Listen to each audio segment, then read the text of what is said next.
इस पद की व्याख्या में कल मैंने आप लोगों को यह बताया, दो ब्रजांगनाएं श्याम सुंदर के वियोग में परस्पर कुछ विलक्षण बातचीत कर रही हैं। विलक्षण इसलिए दोनों रसिक मूर्धन्य हैं, फिर भी एक सखी दूसरी सखी के विपरीत बोल रही है। एक सखी कहती है श्याम सुंदर पराकाष्ठा के कोमल हैं, और दूसरी सखी कहती है श्याम सुंदर पराकाष्ठा के कठोर हैं।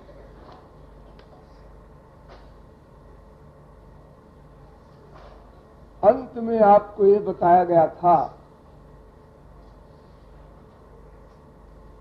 कि प्रेम, प्रेमास्पद एवं प्रेमी ये तीनों सदा एक स्थान पर रहते हैं। इन तीनों में कोई किसी से पृथक हो ही नहीं सकता। न प्रेमी की शक्ति है कि प्रेमास्पद से अलग हो जाए, न प्रेमास्पद की शक्ति है कि प्रेमी से पृथक हो जाए, और न प्रेम की शक्ति है कि प्रेमी या प्रेमास्पद से पृथक हो जाए। तीनों का नित्य संबंध है। जब ऐसी बात है तो फिर किसी भी भगवत प्राप्त पर्सनैलिटी को भगवान का वियोग कैसा?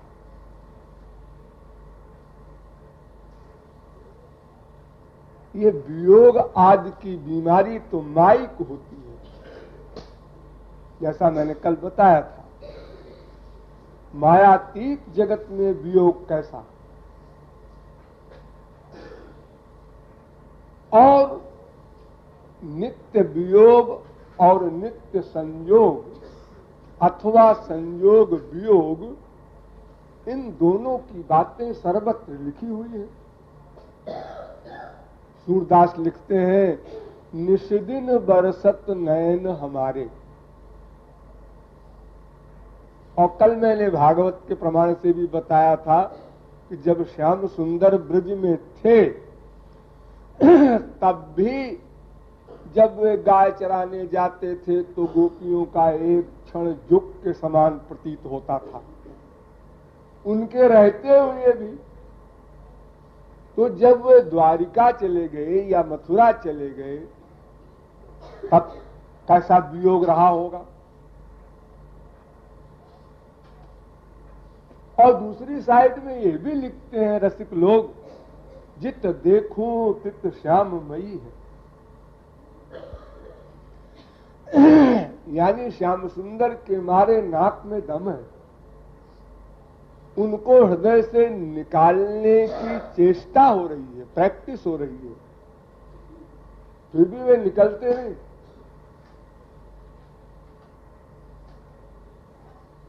ये दो विरोधी बात कैसे है, इसका रहस्य क्या है? भगवान के बारे में तो छोड़ दो, उनकी तो सब बात विरोधी है ही। एक बात उनकी आप लोगों को बताएं तो आप लोग हंसेंगे।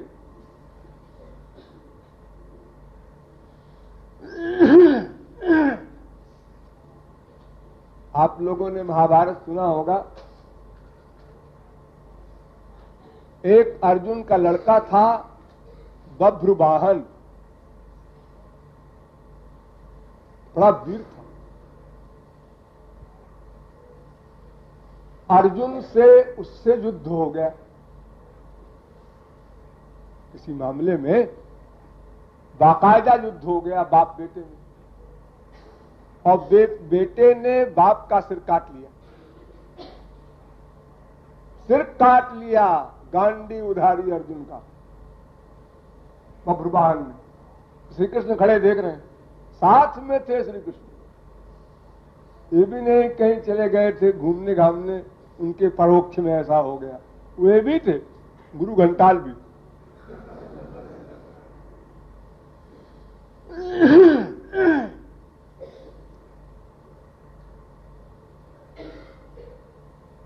उस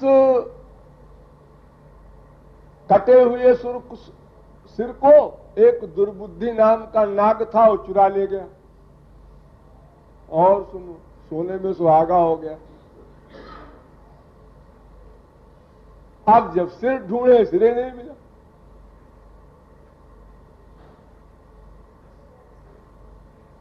ये गए शेषनाग के पास, और इधर ये नाटक खड़ा हो गया। संजीवनी बूटी लेने गए, तब तक यहां सिरे गायब है। खैर वो सब लंबा चौड़ा किस्सा है, संक्षेप में समझिए। तो उस समय श्री कृष्ण ने कहा था, यद्यहं ब्रह्मचर्येण न भग्नो भूतले सदा। अगर मैं ब्रह्मचर्य से कभी भग्न न हुआ हूं तो ये अर्जुन का सर जहां भी हो आकर जुड़ जाए। जुड़ गए, अर्जुन खड़े हो गए, तैयार हो गए। इसका मतलब क्या?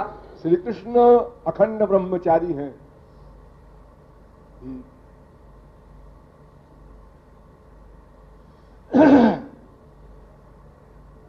ये ब्रज लीला नहीं है, महाभारत की लीला है।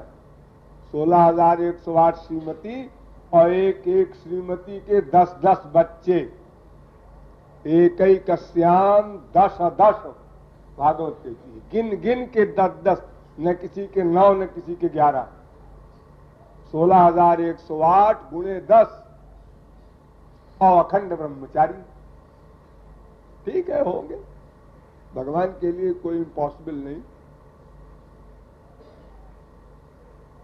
अब दूसरा प्रकरण सुनिए उसी महाभारत का। एक था सुधन्वा, उसने प्रतिज्ञा किया कि मैं अर्जुन का सर 3 बाण में काट लूंगा। प्रतिज्ञा कर लिया 3 बाण में। और अर्जुन ने प्रतिज्ञा किया कि मैं 3 बाण में काट लूंगा तेरा सर। और श्री कृष्ण वहां भी खड़े थे।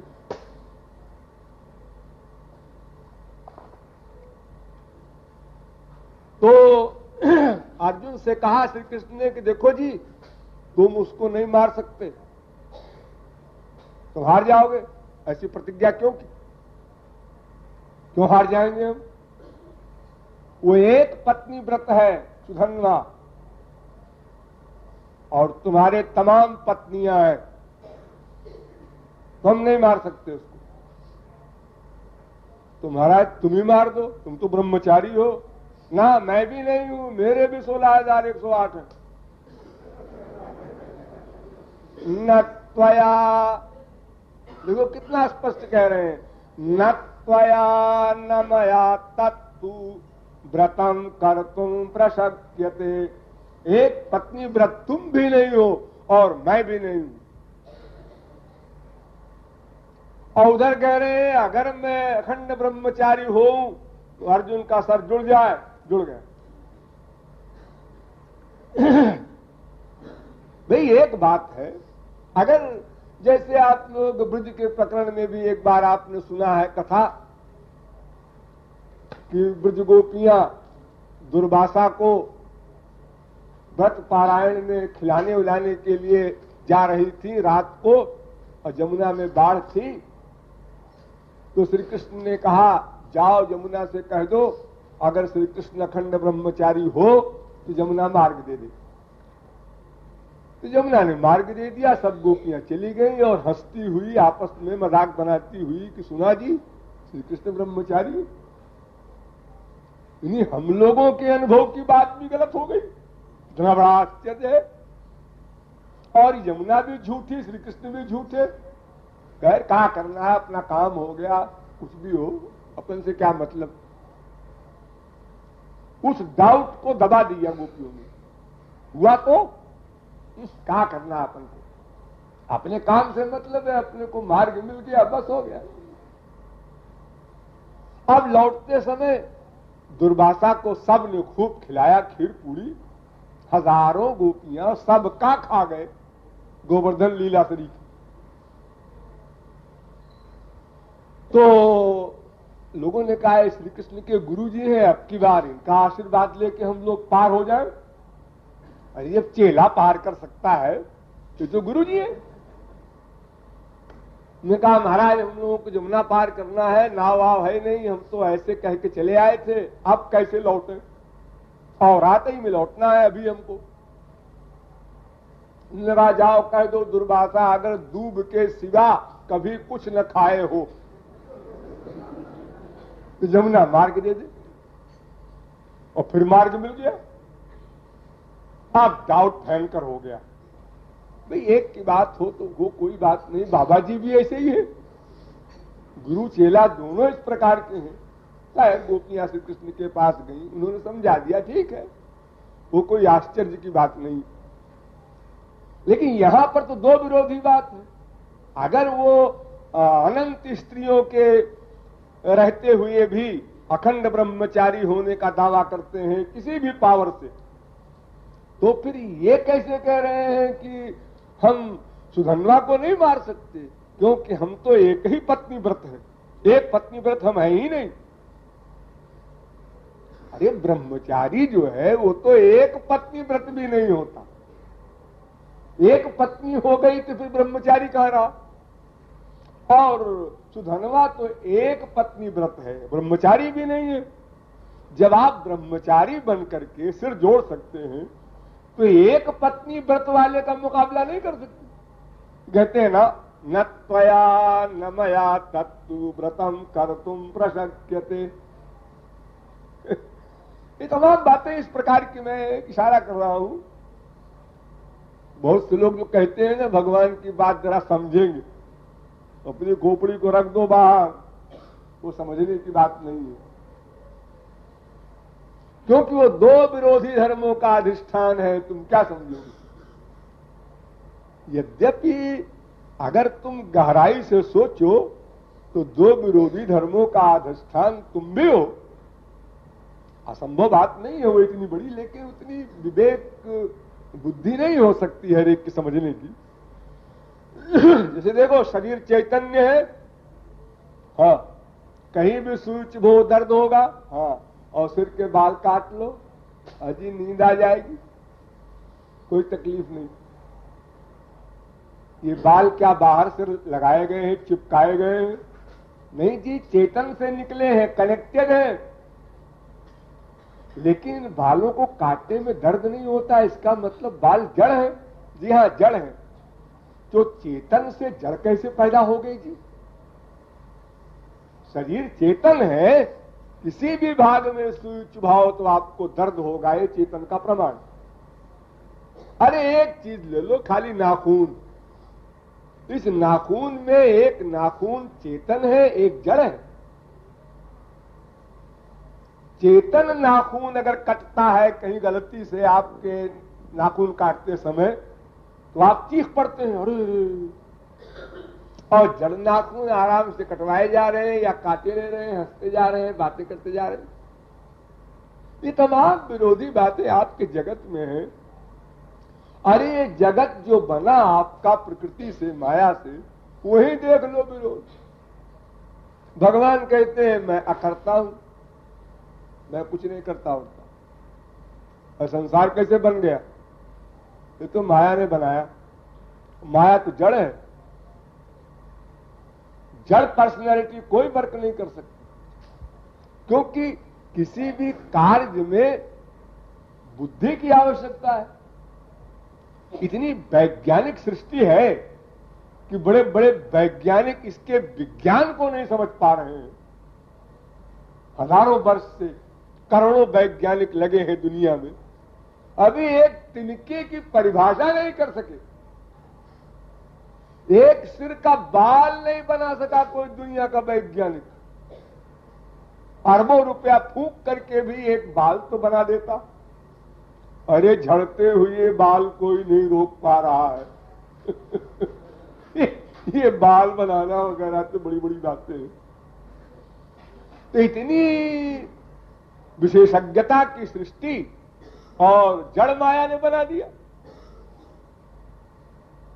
और अगर आप कहें नहीं बुद्धि भगवान की काम कर रही थी तो फिर भगवान सृष्टा हो गया। नहीं नहीं, सृष्टा तो नहीं है। वेद कहता है अकर्ता, वो करता वर्ता नहीं है कुछ। तो कैसे करेगा? उसके इंद्रिय मन बुद्धि कुछ है ही नहीं, तो अकर्ता। और अगर वो करता तो देखो जी, किसी भी मनुष्य के पेट से, किसी स्त्री के पेट से, मनुष्य की स्त्री के पेट से कोई गधी नहीं पैदा होती, कुतिया नहीं पैदा होती। किसी गधी के पेट से मनुष्य नहीं पैदा होता। हम रोज संसार में देखते हैं। तो भगवान से अगर संसार पैदा होता तो आनंदमय, ज्ञानमय, ऐसा संसार होता। भगवान ने संसार बनाया, ये तो बात समझ में आती है।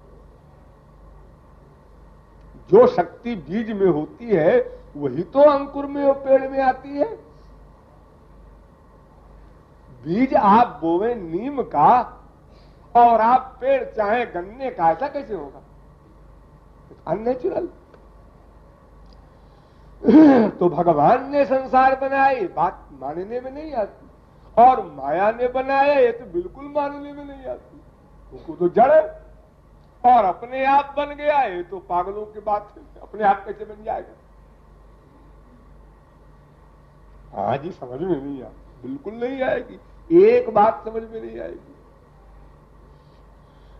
वेद कहता है कि जब सृष्टि बनने लगी, अरे किसी ने बनाया, भगवान ने बनाया, माया ने बनाया, मिल के बनाया, मंत्र फूंक के बनाया, जैसे बनाया बाबा।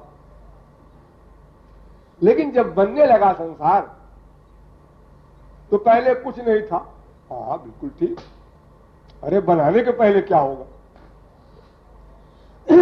कोई सामान होता है तब कोई सामान बनाया जाता है संसार में। कोई वैज्ञानिक कोई रिसर्च करता है तो पहले सामान इकट्ठा करता है, तब कोई नया सामान बनाता है। आज जितने भी हमारे यहां आविष्कार हुए हैं, वो रॉकेट हो, उपग्रह हो, कुछ भी हो, वे सारे आविष्कार सामान से बनाए गए हैं। पहले सामान लिया सृष्टि का, फिर सामान बना दिया है। लेकिन जब कोई सामान ही नहीं था तो संसार बना कैसे? किस चीज से बनाया? तो कहते हैं नथिंग से, कुछ नहीं से बना संसार। बात कमाल हो गया जी, ये बात कुछ जमती नहीं। अरे कुछ तो रहा होगा ना, कुछ भी नहीं था। महाप्रलय में क्या था? तस्माद वाय तस्मादात्मन आकाशः संभूता आकाशाद वायु वायोरग्नि अग्निरापाद्भ्या पृथ्वी पृथिव्या औषधेभ्योऽन्नम् इत्यादि वेद कह रहा है कि कुछ नहीं से वायु बन गया। वाह, कुछ नहीं से वायु बन गया, आकाश से वायु बन गया।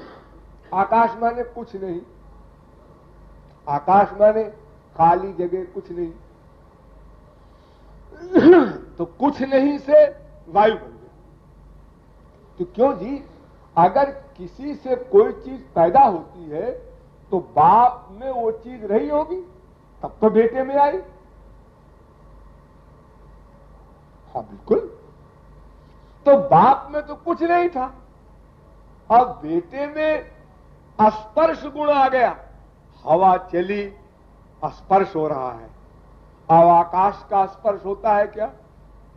आकाश का स्पर्श क्या होगा? वो तो नथिंग है, कुछ नहीं। कुछ नहीं का स्पर्श नहीं हो सकता, लेकिन हवा में स्पर्श गुण आ गया। ये कहां से आ गया जी? इसका मतलब आकाश में स्पर्श गुण रहा होगा? नहीं, त्रिकाल में असंभव। कमाल है। हाँ जी, कमाल है, सर्वत्र कमाल है। अब देखिए, वायु से क्या बना? अग्नि। वायु से आग का क्या संबंध जी? वायु में आग है क्या? नहीं, बिल्कुल नहीं। आग में वायु है, वायु में आग नहीं। और आग से क्या पैदा हुआ? जल, पानी। आग से पानी पैदा हुआ और पानी से पृथ्वी पैदा हुई, इत्यादि सृष्टि बनी। तो देखो, सर्वत्र आश्चर्य ही आश्चर्य है। कोई बुद्धि वर्क नहीं कर सकती। आज का वैज्ञानिक 2-2 पैसे की खोपड़ी लेकर सर्च कर रहा है, वो कहता है भाई हम इसकी आखिरी तह तक कभी नहीं जा सकते। हम पहले समझते थे कि हम पता लगा लेंगे, लेकिन अब समझ में आ रहा है कि हम कभी नहीं समझ सकते, लेकिन जहां तक समझ सकते हैं लगावे। क्योंकि इसका जो आदि रीजन है वो भगवान है। इस सृष्टि का जो अंतिम रीजन है, कारण है, वो भगवान है। और भगवान की रिसर्च किसी मैटर से हो नहीं सकती। तो वैज्ञानिक भगवान की रिसर्च तो कर नहीं सकता बेचारा अपने मटेरियल मैटर से। तो जब भगवान को नहीं जानेगा तो उस रीजन को बिना जाने जो उसके कार्य है, कारण का जो कार्य है, वो कार्य समझ में नहीं आएगा जब तक कारण नहीं जानेगा।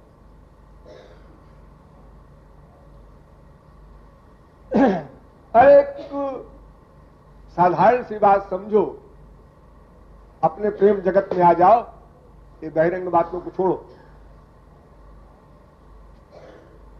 भगवत दर्शन का जो प्रेम होता है, वो दिव्य प्रेम जो मैंने कल बताया था, उस प्रेम से भगवत दर्शन होता है। हाँ होता है। तो आंखें देखती होंगी श्याम सुंदर को? हाँ बिल्कुल देखती होंगी। कान सुनते होंगे उनके शब्द? बिल्कुल सुनते होंगे। नासिका सूंघती होगी उनके दिव्य गंध को? बिल्कुल बिल्कुल। नहीं, ये बात तो जमती नहीं। क्यों? इसलिए कि हमारी इंद्रियों की जो पावर है वो तो बड़ी छोटी सी है और माइक है। दो बात, जैसे आंख देख सकती है कहां तक? 1 फरलांग, 2 फरलांग, 1 मील, 2 मील, 1000 मील, करोड़ मील, लगा लो खुर्दबीन। कहां तक देखोगे? हाँ बस इसके आगे तो कोई खुर्दबीन नहीं बनी। तो एक तो लिमिटेशन हो गया देखने का, कहां तक देख सकता है आदमी। और दूसरी बात ये कि क्या देख सकता है? जिन पदार्थों से आंख बनी है उन्हीं पदार्थों को देख सकती है आंख। पृथ्वी जल तेज वायु आकाश से बनी है, ये पूरा बॉडी। तो पृथ्वी जल तेज वायु आकाश का सामान्य देख सकता है। न तत्र सूर्यो भात न चंद्र तारकम नेमा विद्युतो भांति कुतोयम अग्नि न तद्भासयते सूर्यो न शशांको न पावकः। भगवान वाला मामला तो यह ही नहीं पंच महाभूत का कि आंखों ने देख लिया जी। अगर वैसा देखना कहो तो हम सब लोगों ने देख रखा है रामकृष्ण को अनंत बार। लेकिन जाकी रही भावना जैसी, देखा। ये कौन है? वो कृपालु जी कह रहे थे कि भगवान है। अच्छा, कृपालु जी को कुछ मिलता होगा इनसे। देखो चिमटों का हाल, एक साधारण आदमी को भगवान कह रहे, क्या दुनिया है। अरे मैंने आंखों से देखा है जी, जितनी प्यारी मुझे अपनी मम्मी लगती थी, अपनी बीबी लगती थी, अपना बेटा लगता था, इतने प्यारे भी, इतना हमको भी आनंद हमको नहीं मिला उनसे। ये कहते हैं भगवान है। और भगवान के बारे में तो किताबों में ऐसा ऐसा लिखा है, भगवान शंकर अपनी समाधि छोड़कर भागे घूम रहे, स्त्री बन करके नाच रहे। क्या गप्पे जोकते हैं लोग। तो इन आंखों से दिखाई पड़े भगवान, अच्छा चलो छोड़ो, मान लो दिखाई ही पड़ जाए। दिखाई पड़ने का दो ही तरीका है, या तो भगवान प्राकृत बन जाए, एक एक शब्द पर ध्यान दो, या तो भगवान प्राकृत बन जाए हम लोगों की तरह, तो हम देख सकते हैं, या तो हमारी आंख को वो दिव्य बना दे। चलो दो में एक कुछ हो गया होगा। अरे दो में एक क्या हुआ, वही हुआ होगा, वो तो प्राकृत बनेगा नहीं। हमारी आंखों को दिव्य बना दिया होगा, ऐसा छू मंत्र कर दिया हो गया, ले देख मुझको।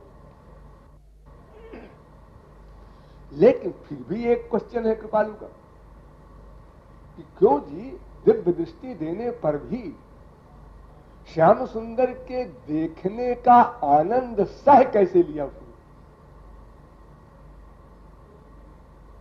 कितनी बड़ी लिमिट की कोई खुशी की बात हो तो बहुत बड़ी पावर वाला हो सह लेगा, ठीक है। अनलिमिटेड को कैसे सह लिया, अनंत आनंद को कैसे सह लिया? स्वयं कामदेव जब मूर्छित हो गया एक दृष्टि में, तो कैसे वो एक नगण्य जीव श्याम सुंदर के मिलन के सुख को सह लेता है? हम वियोग की बात नहीं करते, अभी मिलन की बात कर रहे हैं। आप कहेंगे कि जी ऐसा है कि वो जो शक्ति दी थी ना, उसमें अनंत मात्रा भी रख दी होगी, अनंत मात्रा की सहन शक्ति। जैसे हम लोगों की सहन शक्ति एक लिमिट की है। एक भिखमंगे को 1 लाख मिल जाए तो हार्ट फेल हो जाए, नहीं 1 लाख में नहीं होगा, 1 करोड़ में होगा, नहीं उसमें भी बेहोश हो जाएगा, मरेगा नहीं। 1 अरब, हाँ अब तो हो सकता है। एक लिमिट है ऐसी संसार में कि अगर वहां तक हमको सुख मिल जाए तो हम संसार से चल बसे।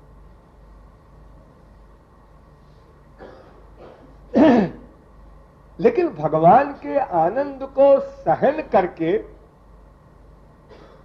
और वो बेहोश हो गया, यहीं तक आप सुनते पढ़ते हैं शास्त्रों में। भगवान को देखा मूर्छित हो गया, अरे देखा भी नहीं, कान से सुना सुतीक्ष्ण ने राम आ रहे हैं, आ रहे हैं, अभी देखा नहीं। अदिशि अरु विदिश पंथ नहीं सूझा, को मैं चलूं कहां नहीं बूझा। अभी देखा नहीं, देखने पे क्या हाल होगा? और देखने पर तो बेहोश हो ही जाएगा, हाँ बिल्कुल बिल्कुल। लेकिन फिर क्या बात है कि राम आगे आगे जा रहे हैं, वनवास के समय उनके पीछे पीछे सीता जी जा रही हैं, उनके पीछे पीछे सीताराम का अनन्य भक्त, अवतारी भक्त, उनका पार्षद साकेत लोक का। आप लोग लक्ष्मण नहीं बन सकते। ये चतुर्व्यूह है, श्री कृष्ण बलराम अनिरुद्ध प्रद्युम्न, राम लक्ष्मण भरत शत्रुघ्न, चतुर्व्यूह कहलाता है। ये सब सनातन है उनके परिकर। इन चारों को लेकर ही पूर्ण अवतार कहलाता है। बड़ी गंभीर बात है, कभी बताएंगे। हाँ, तो ये लक्ष्मण सीताराम के चरण चिन्ह को बचा बचा कर चल रहे हैं कि उनके चरण के चिन्ह पर हमारा पैर न पड़ जाए। तो क्यों जी, मामूली क्लास के भक्त थे श्री जी महाराज, लक्ष्मण के आगे कोई गिनती नहीं है उनकी। वो तो सुनते ही को मैं चले कहां नहीं बूझा। और लक्ष्मण जी इतनी सावधानी से चल रहे हैं कि आप लोग प्रेम शून्य हैं, लेकिन दो आदमी आपके आगे कर दिए जाएं चलने वाले, और तीसरे आप हो, और कहा जाए 10 कदम चल दो तुम, कि उन दोनों के 4 पैर के ऊपर तुम्हारा पैर न पड़े। ये कितनी बड़ी बात है। एक ही रास्ता है, ये भी नहीं कि राम जा रहे हैं 100 फुट आगे। अगर 100 फुट आगे भी जा रहे हैं तो राम के पैर पर सीता का पैर पड़ेगा, या राम के पैर, दोनों पैर के बीच में सीता का पैर पड़ेगा। तो जगह कितनी बची जहां लक्ष्मण का पैर पड़ेगा। और इतनी बारीकी से वो देखते जाएंगे। खैर, ये हो सकता है, आप कह सकते हैं कि वो बगल बगल में चलते होंगे। हाँ, अरे मैं पहले बता दूं राम लक्ष्मण के पीछे नहीं चलते होंगे, गलत लिख दिया है रामायण में। वो बगल बगल चलते होंगे, तो बगल बगल कैसे ही चलो, पैर पर पैर पड़ने का सवाल ही नहीं पैदा होता। लेकिन मैं तो ये कहता हूं कि वो चलते कैसे रहे बड़े आराम से। उनको कोई सात्विक भाव का उद्रेक नहीं हुआ। जरा सी मस्ती भी आ जाए किसी को तो गड़बड़ हो जाएगा। और दिन रात सीताराम को देख रहे हैं, और बिल्कुल अप टू डेट, जैसे कोई संसारी सर्विस वाला होता है, हर समय बिल्कुल तैयार होकर अपना अपना काम करता है, मिलिट्री वाला, ऐसे वर्क कर रहे हैं। पहरा दे रहे हैं सारी रात लक्ष्मण पहाड़ी पर, चित्रकूट में धनुष बाण लेकर राम को देख रहे हैं। तब तो पहरा देंगे, बिना राम को देखे कैसे देंगे पहरा। उठा ले जाए राम को तो राम को देखना पड़ेगा प्रत्येक क्षण। लो, सीता का पहरा दे रहे हैं, तो जिसका पहरा कोई देगा उसको देखता रहेगा ना, कोई गड़बड़ कहीं आस पास न हो, वो सामान है कि नहीं है। छोड़िए इस बात को। अरे बिल्कुल हम केंद्र में ले चले आपको ना। महाराज हो रहा, सबसे अंतिम आनंद जो है, हजारों गोपियां उतने श्री कृष्ण बने, एक एक गोपी के साथ आलिंगित श्री कृष्ण है। दूर से देखने के बाद छोड़ो, चिपटाए हुए। क्या हो रहा है रास में? नाच हो रहा है, गाना हो रहा है, बाजा बज रहा है। नाच हो रहा है, गाना हो रहा है, बाजा बज रहा है। और एक भी व्यक्ति न बेसुरा होता है, न बेताला होता है, और न उसके पैर के ठुमके में कोई गड़बड़ी होती है।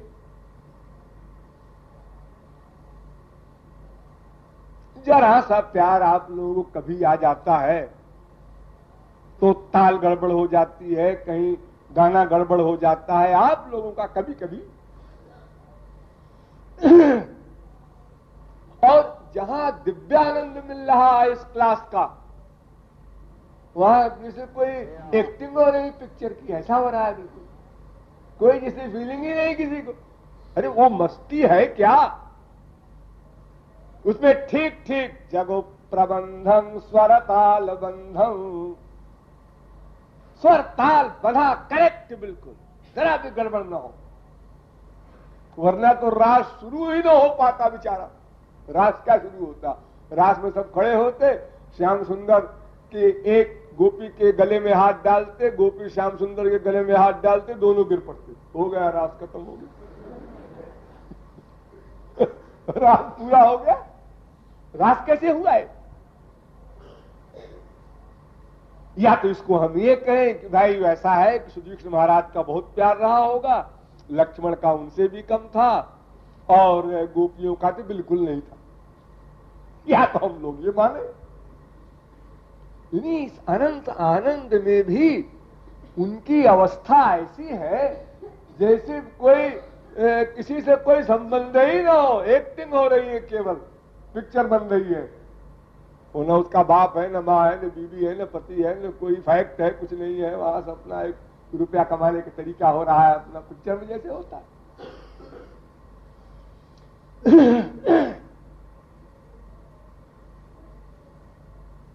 तो ये सब चीजें कैसे हो रही है समझ में नहीं आता। हाँ, समझ से बाहर की बात है ना, तो समझ में कैसे आएगा? अगर वो समझ में आ जाए तो तुम्हारी समझ की उपासना करें, फिर हम उसकी न करेंगे। अगर तुम्हारी समझ में वो आ जाए तो तुम्हारी समझ सुप्रीम पावर हो गई, क्योंकि उसमें वो समा गया, उसके तुम्हारी समझ के अंदर में हो गया हो।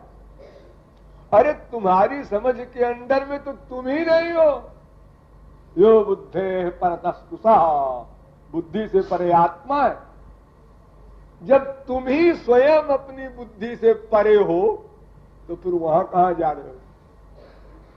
बुद्धेरात्मा महान परामता परमव्यक्तात् पुरुषः परः।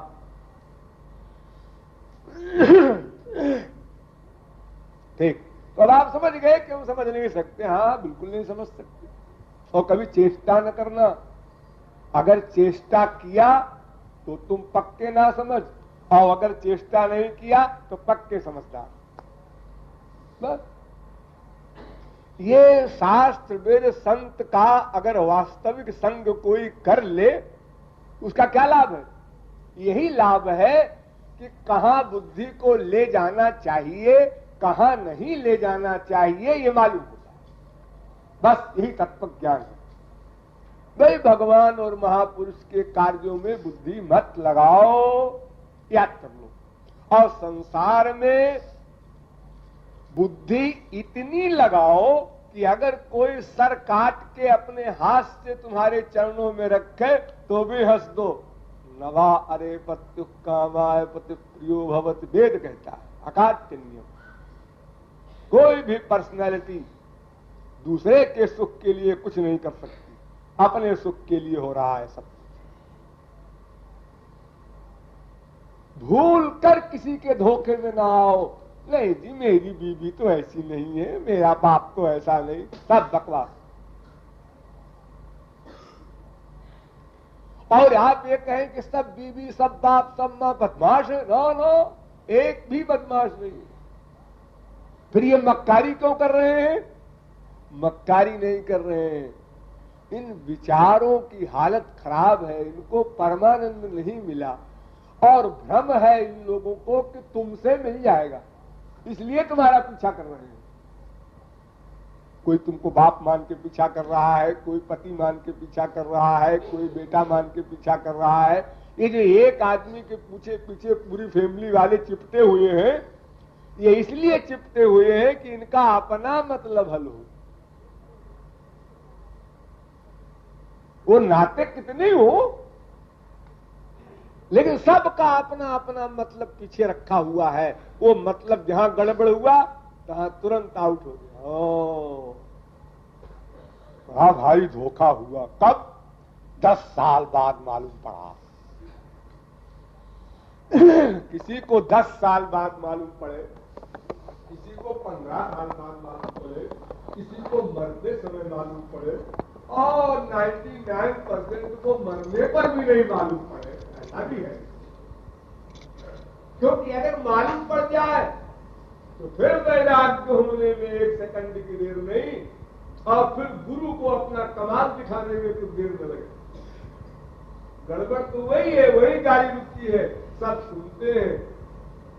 कहत सुनत समझत समझावत, दशार नहीं आवे। तो वो तो ठीक कह रहे हैं महाराज जी, लेकिन हमारी भी है, फिर वही भूल क्या जाता है। भोला भाला गोलू भट्ट।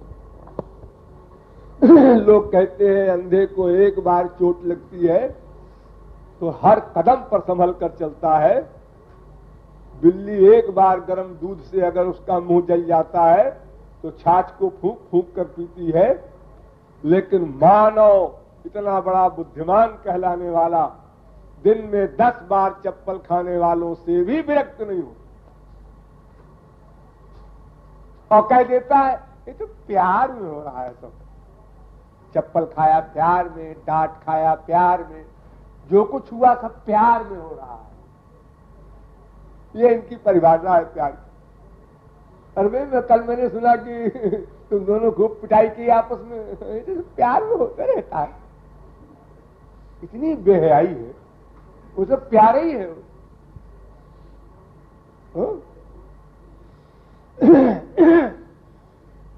तो ज्ञान का मतलब यही है कि कहां पर किसका उपयोग है। हर जगह एक उपयोग नहीं काम देता। बीबी से मिलना है कैसे, अलग तरीका है। मां से मिलना है कैसे, अलग तरीका है।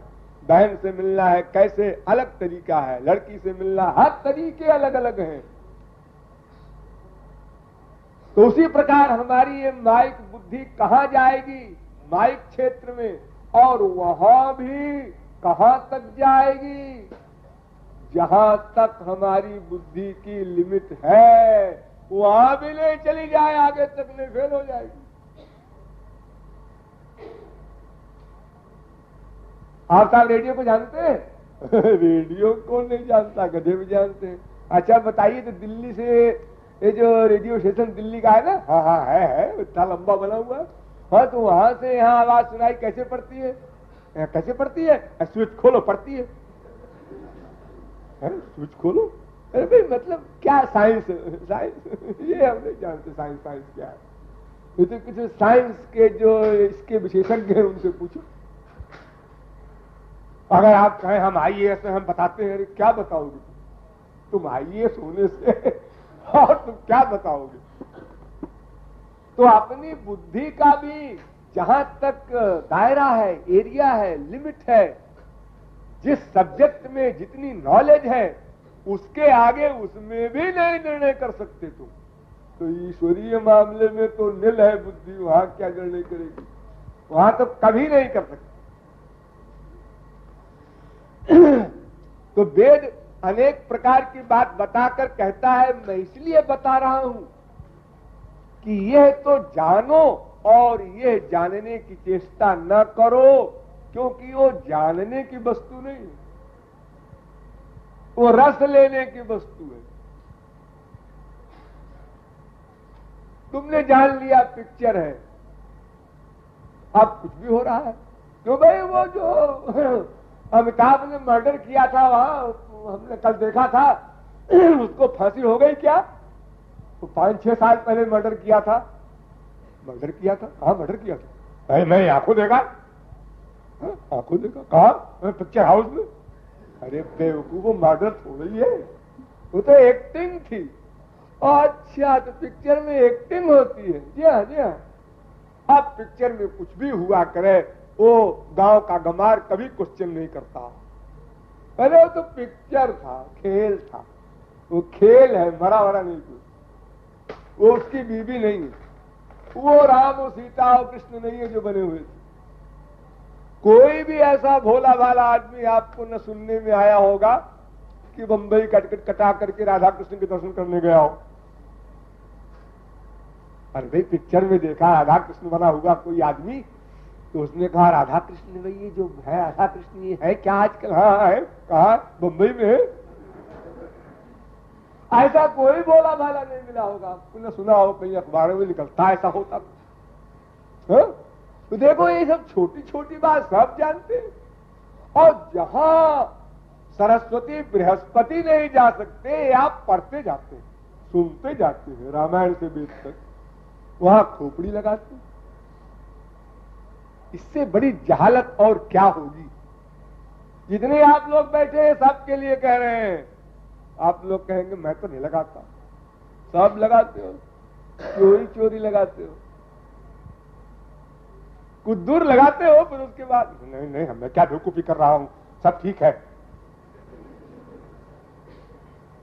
लगाने की चेष्टा करते हो, कुछ दूर जाते हो, अरे भगवान न मिला, कोई महापुरुष मिला, उसी को भी लगा दिया। बात तो एक है, कुछ देर लगाया, लगाने के बाद क्या मेरा दिमाग खराब है, फालतू बात सोचता हूं, अरे ये सब उनकी जगत की बातें हैं, ये सब उनकी बातें हैं। तो इस प्रकार हम इतना समझते हैं कि क्या समझा जा सकता है, जब जगत की बात ही हम सब नहीं समझ सकते, सारा जगत मिलकर नहीं समझ सकता। एक सब्जेक्ट में भी कोई सर्वज्ञ नहीं है, पूर्णज्ञ नहीं है। ध्यान दीजिए, एक सब्जेक्ट, कोई दुनिया का एडवोकेट बताओ जो सारी दुनिया के, हर देश के, हर गवर्नमेंट के, हर कानून को याद रखता हो।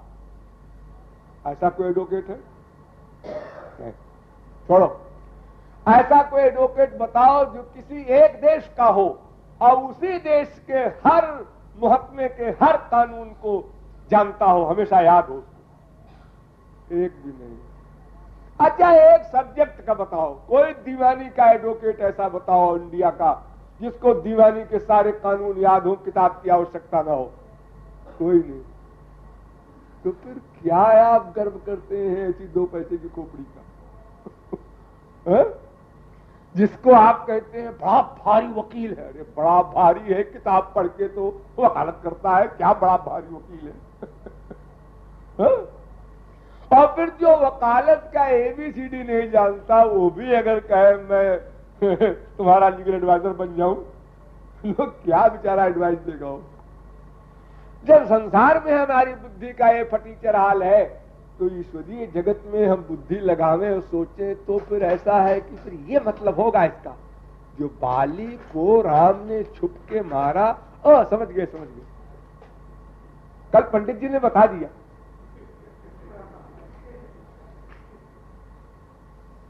ये हालत है हम लोग।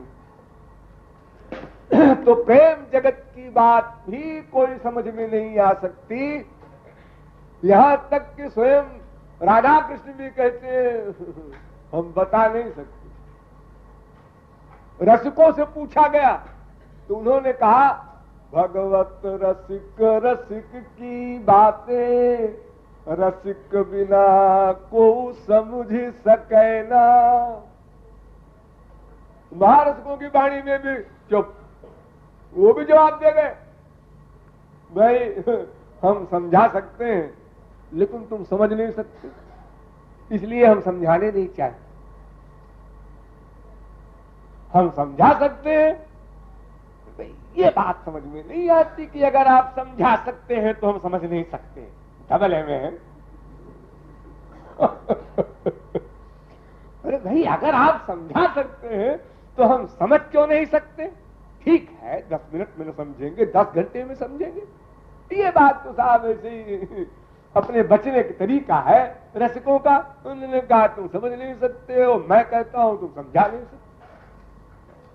जाओ, हम भी जजमेंट दे रहे हैं तुमको, तो तुम रसिक नहीं हो, समझा नहीं सकते हो। वो कहते हैं रसिक बन जाओ तो समझा दे। फिर क्या समझा दोगे? जो हम रसिक ही बन जाएंगे तो फिर हम तुमको समझा देंगे। हाँ बताओ। अरे ज्ञानी अज्ञानी को समझाता है, ज्ञानी ज्ञानी को क्या समझाएगा जी? नहीं जी, वो बात ये है कि वो ऐसी बातें हैं विरोधाभास की कि तुम नहीं समझ सकते, क्योंकि तुम एक क्षेत्र में एक ही साइड का अनुभव करते हो। क्या मतलब?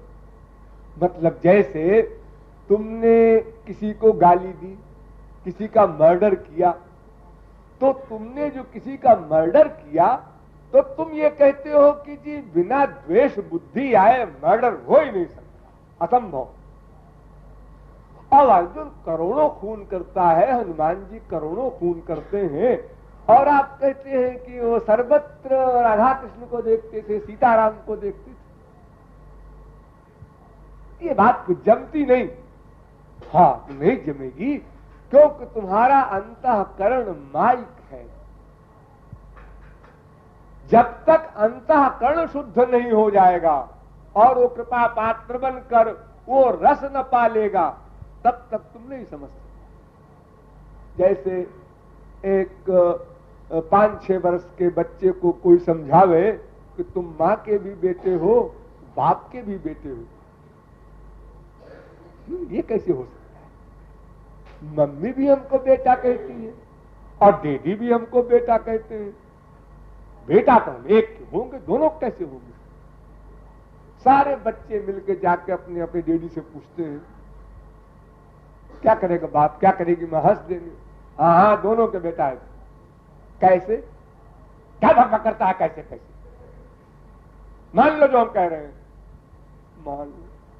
मम्मी डैडी समझा नहीं सकती, कहते हैं मान लो, आस्तिक बन जाओ। जैसे हम कहते हैं ना कि महापुरुष समझा नहीं सका, तो कह देता है चुपचाप मान लो, बहस न करो, चुप।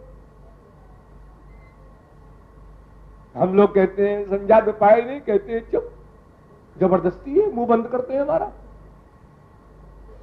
वो बच्चा ऐसे कहता है कि न डैडी समझा पाए न मम्मी समझा पाई, और मास्टर जी से पूछा तो मास्टर जी ने पता नहीं क्या कह दिया। एक वीर जो होता है, एक रज होता है, वो दोनों माँ के पेट में मिलते हैं गर्भाशय में, उससे ये बनता है वो बनता है तो बच्चा बन जाता है। ये क्या कहते हैं मास्टर, ये भी समझ में नहीं आया। माँ बाप तो लज्जा के मारे डांट दिए, और मास्टर साहब एक थर्ड पर्सन है, वो भी बेचारे इतने थियरी बता के रह गए। स्कूल में भी नहीं समझ सका तो उसने कहा ऐसा आपके साथ बेवकूफ है जी, कोई समझा ही नहीं बात। उसी प्रकार जब तक हम मायाबद्ध हैं तब तक रसिकों के जगत की बात नहीं समझ सकते किसी कीमत पर। और जो कहता है हम समझते हैं, वो बस केवल रिस्पेक्ट करता है रसिकों की, इसलिए कह देता है। ये वो केवल मानता है कि वो रसिक है, भाई सब ठीक ही है, बस चुप रहो। लेकिन जहां लॉजिक लगाया वहां नष्ट हुआ। संशयात्मा विनश्यति, ये क्यों वाक्य कहा गया गीता में? अगर समझा देने की क्षमता होती भगवान में या महापुरुष में हर सब्जेक्ट को, तो संशयात्मा कोई क्यों रहेगा फिर? कुछ बातें समझाई जा सकती है, समझना कंपलसरी है, ये भी ठीक। लेकिन कुछ बातें ऐसी हैं जो वो भले ही समझा दे लेकिन हम समझ नहीं सकते। वो समझाने का प्रयत्न करे भी तो इसका मतलब वो महापुरुष नहीं है, क्यों समझाने की चेष्टा कर रहे हैं। जैसे किसी शिष्य ने पूछा गुरु से कि आपने हमें कान में मंत्र दिया तो उसका रिएक्शन तो कुछ हुआ नहीं। तो गुरुजी ने कहा तुम्हारा पात्र खराब है इसलिए नहीं हुआ। तो गुरुजी अगर मेरा पात्र खराब है तो आपने दिया क्यों? इसका मतलब आपको देने की नॉलेज नहीं है, इसका मतलब आप गुरु नहीं है। क्या बकता है? क्या बकता? सीधी सी बात है, अगर आप समझते हैं कि मैं पात्र नहीं हूं तो मंत्र क्यों दिया मुझे? तो रसिक कोई बात समझाए, छोड़िए इन बातों। चलिए अब हम ऐसी बात बता रहे हैं, गधा भी समझ ले। आपने भागवत सुना होगा थोड़ी बहुत, सप्ताह हफ्ता पढ़ लीजिएगा। महाराज सुना रहे थे सुखदेव परमहंस परीक्षित को। महाराज परीक्षित ने राज सुनाते समय एक सवाल किया कि महाराज ये श्री कृष्ण ने धर्म संस्थापन के लिए अवतार लिया है तो पराई स्त्रियों के साथ उनका ये व्यवहार क्यों हुआ?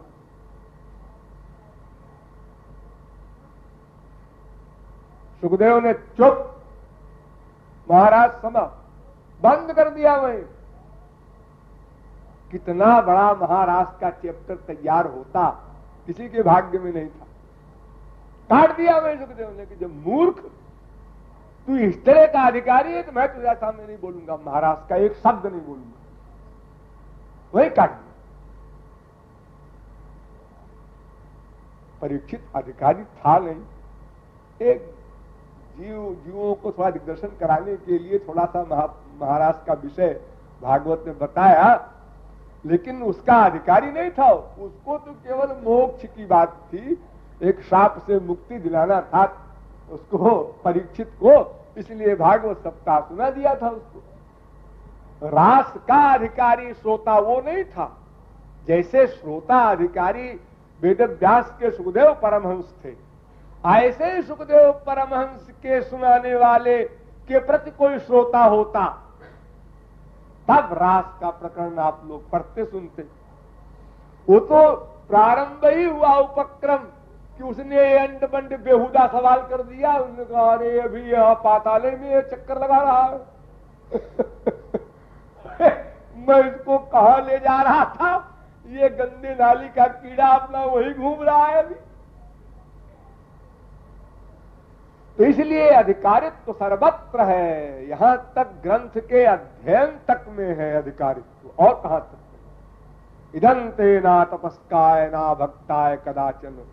गीता एक सूखी किताब है। रसिकों की दृष्टि से गीता ऐसी है, बिल्कुल जैसे कहते हैं किसी गन्ने का रस निकाल लो और गन्ने का खोखा रह जाता है ना, वो जलाते हैं लोग उसको, ऐसा है। जहां गीता की फिलॉसफी खत्म हो जाती है वहां से तो रामायण शुरू होती है, और जहां रामायण की फिलॉसफी समाप्त हो जाती है वहां से भागवत का प्रारंभ होता है। इवत भागवतम रसमालयम। सुखदेव परमहंस है,